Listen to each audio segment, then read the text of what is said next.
Welcome to সময়ের দলিল। আবারও চাকরি পরীক্ষা, আবারও দুর্নীতির অভিযোগ। হ্যাঁ, ঠিকই শুনছেন। পশ্চিমবঙ্গের সদ্য রেজাল্ট আউট হয়েছে মাদ্রাসা সার্ভিস কমিশনের পরীক্ষার, এবং সেই পরীক্ষাকে কেন্দ্র করে বিভিন্ন মহল থেকে বিভিন্ন পরীক্ষার্থীরা দুর্নীতির অভিযোগ তুলছে। তাহলে পশ্চিমবঙ্গ কি দুর্নীতির রাহুগ্রাস থেকে বেরোতে পারবে না? কোনো একটা নিয়োগ পরীক্ষা কি স্বচ্ছভাবে হবে না? 2012 সালের পর থেকে শুরু হয়েছে, প্রতিটি পরীক্ষাতে দুর্নীতির অভিযোগ বিভিন্ন মহল থেকে উঠে আসছে। 2012 সালের প্রাইমারি টেট পরীক্ষা, 2014 সালের প্রাইমারি টেট পরীক্ষা, 2017 সালের প্রাইমারি টেট পরীক্ষা, 2015 সালের মাদ্রাসা সার্ভিস কমিশনের পরীক্ষা, 2016 সালের SLST, group C, group D, 9, 10, 11, 12, এমনকি WB শেষ পরীক্ষার্থেও শোনা যাচ্ছে প্রিলিতে ফেল করে কোনো একটা বর্তমানে বিডিও হয়ে বসে আছেন। আবার সদ্য অনুষ্ঠিত হওয়া ফুড এশিয়ার কোশ্চেন ফাঁস নিয়ে ভুরি ভুরি অভিযোগ, পিএসসিকে ঘেরাও থেকে শুরু করে বিভিন্ন রকম আন্দোলন আমরা দেখতে পেয়েছি। তাহলে এই মুহূর্তে দাঁড়িয়ে পশ্চিমবঙ্গে যারা প্রকৃত অর্থে পড়াশোনা করছে, যারা নিজেদের যোগ্যতায় চাকরি পেতে চাইছে, তাদের অবস্থাটা ঠিক কোনখানে দাঁড়িয়ে আছে? পশ্চিমবঙ্গের শিক্ষিত এই সমস্ত চাকরি প্রার্থীদের মনে ধিক ধিক করে ক্ষোভের আগুন জ্বলছে, এবং সেই ক্ষোভ কোন দিন বিস্ফোরণে পরিণত হবে আমরা জানি না।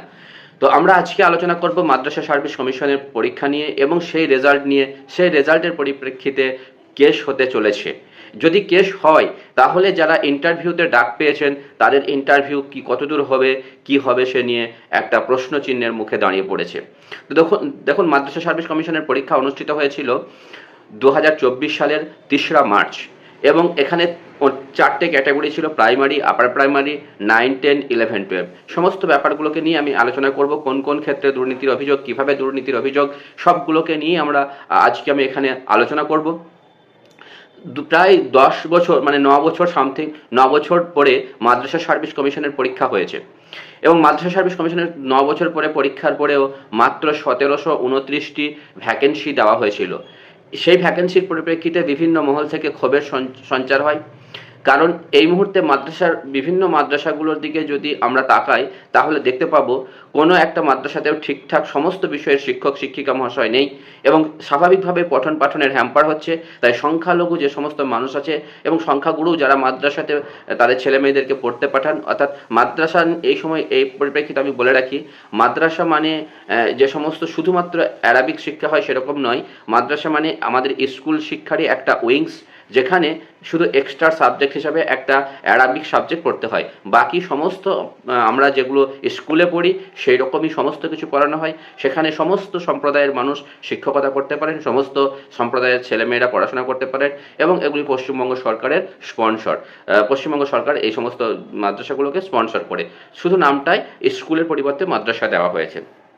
তো সেখানে স্বাভাবিকভাবেই সংখ্যালঘু ছেলেমেয়েরা বেশি পড়াশোনা করে, হয়তো 90%, কোনো কোনো ক্ষেত্রে হয়তো 50% থাকে, কিন্তু বেশিরভাগ ক্ষেত্রে হয়তো 80-90% সংখ্যালঘু ছেলেমেয়েরা সেখানে পড়াশোনা করে। তো সেই জায়গাতে দাঁড়িয়ে সংখ্যালঘু সমাজের মনে একটা ক্ষোভের সঞ্চার হয়েছে, যেখানে মাদ্রাসাগুলোতে ঠিকঠাক করে টিচার নেই।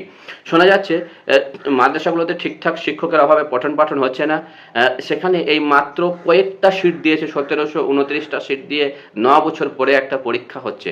যখন বিভিন্ন চাকরি প্রার্থীদের মনে ক্ষোভের সঞ্চার হয় এটা দেখে, তখন বিভিন্ন মহল থেকে হাওয়ায় ভাসিয়ে দেওয়া হয় পরবর্তীতে হয়তো সিট আপডেট হতে চলেছে।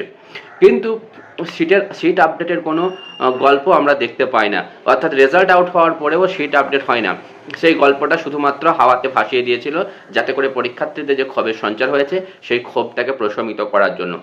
মাদ্রাসা সার্ভিসের কমিশনের যে পরীক্ষা হয়েছে, সেখানে বললাম 4টে ধাপের কথা উল্লেখ করেছি। কোন ধাপে কটা সিট ছিল একটু আগে দেখে নিই। প্রাইমারির ক্ষেত্রে সিট ছিল 47টা, আপার প্রাইমারির ক্ষেত্রে সিট ছিল 609টা, 9, 10-এর ক্ষেত্রে ভ্যাকেন্সি ছিল 811টা, এবং 11-12-এর ক্ষেত্রে ভ্যাকেন্সি ছিল 262টা। পরীক্ষাটি সম্পূর্ণ হয় মার্চের 3 তারিখে। পরীক্ষা যেদিন হয়েছে সেদিন থেকে প্রাইমারি আপার প্রাইমারি নিয়োগ নিয়ে প্রশ্ন উঠে গেছে। দেখা যায় যে আপার প্রাইমারির ক্ষেত্রে কোনো রুলস রেগুলেশন মানাই হয়নি, না পশ্চিমবঙ্গ সরকারের কোনো রুলস রেগুলেশন মানা হয়েছে, না এনসিইআরটির কোনো রুলস রেগুলেশন ফলো করা হয়েছে। এই একটা পরীক্ষাতে 27টা প্রশ্ন ভুল ছিল। হ্যাঁ, ঠিকই শুনছেন, 27টা প্রশ্ন ভুল। এবং যে সমস্ত প্রশ্নগুলো দেওয়া হয়েছে সেখানে সিলেবাসের বাইরে প্রশ্ন। যে সমস্ত প্রশ্নগুলো দেওয়া হয়েছে সেই প্রশ্নগুলো ঠিকঠাক করে গাইড মেনে প্রশ্ন করা হয়নি। তো একটা পরীক্ষায় যদি 27টা প্রশ্ন ভুল, স্বাভাবিকভাবে মাদ্রাসা সার্ভিস কমিশনকে নিয়ে প্রশ্ন উঠে যাচ্ছে। আমার মনে হচ্ছে সঠিকভাবে প্রশ্ন করার মতো হয়তো কেউ নেই। সঠিকভাবে প্রশ্ন করার মতো কেউ থাকলে মাদ্রাসা কমিশন এত অসচেতনভাবে কেয়ারলেসলি এই সমস্ত কাজকর্ম করতে পারতো না। মাদ্রাসা সার্ভিস কমিশনকে প্রশ্ন করা দরকার, মাদ্রাসা সার্ভিস কমিশনের দিকে আঙুল তোলা দরকার। তাই যখন বিভিন্ন মহল থেকে চাপ দেওয়া শুরু হয়, তখন সেই 27টা যে কোশ্চেন ভুল ছিল আপার প্রাইমারিতে, সেই 27টা নাম্বার দিয়ে দেওয়া হয়। এবং তাহলে যদি 27 নম্বর একটা পরীক্ষার্থীকে এমনিই দিয়ে দেওয়া হয়, প্রকৃত মূল্যায়ন কি হলো? হয়তো এমন ক্যান্ডিডেট আছে যারা ঠিকঠাক পড়াশোনা করে যায়নি, কিন্তু 27 নম্বর এক্সট্রা পাওয়ার দরুন তারা পরীক্ষায় পাশ করে গেছে। আবার এমনও ক্যান্ডিডেট আছে যারা পরীক্ষায় ঠিকঠাক পড়াশোনা করেছে, যেহেতু নেগেটিভ মার্ক দেখে তারা ওই সমস্ত কোশ্চেনগুলো অ্যাটেম্পটও করতে যায়নি ঠিকঠাক করে, এবং তারা কি হতাশায় একটা জর্জরিত হয়ে পড়েছিল। তো সেই মুহূর্তে দাঁড়িয়ে মাদ্রাসা সার্ভিস কমিশনের দিকে আঙুল উঠছে। মাদ্রাসা সার্ভিস কমিশন কেন একটা নির্দিষ্ট প্রপার ওয়েতে, প্রপার গাইডলাইন মেনে পরীক্ষা কন্ডাক্ট করলো না, সেই প্রশ্ন তো উঠছেই। এছাড়া দেখতে পাওয়া যায় মাদ্রাসা সার্ভিস কমিশন প্রত্যেকটা বিষয়ের ক্ষেত্রে নেগেটিভ মার্কস চালু করেছে।